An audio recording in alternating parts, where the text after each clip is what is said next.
नमस्कार मित्रांनो, हे माझं घर आहे आणि माझ्या घराच्या परिसरामध्ये मी एक जांबाचं झाड लावलं होतं. हे पहा, झाड लावल्यानंतर कधी ना कधी त्याला फळं लागत असते. हे पहा, आता जांब लागायला सुरुवात झालेली आहे. तर हे पहा, मी आता जांब काढायलो.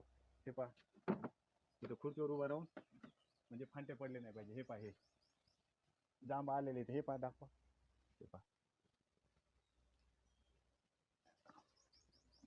हे पहा, हे दोन जांब लागलेले आहेत. हे पहा, हे दोन जांब, हे दोन जांब मी काढत आहे.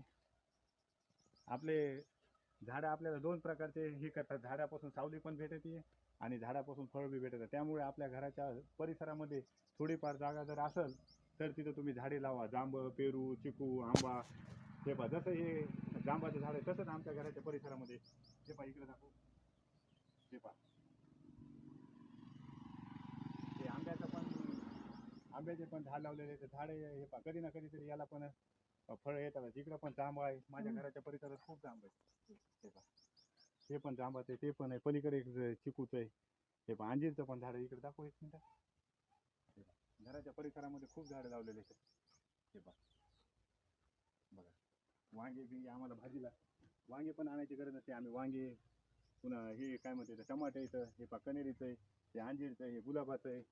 हे पहा, हे पण आंब्याचं आहे आणि हे जांबाचं आहे. हे कढीपत्त्याचे झाड येतं.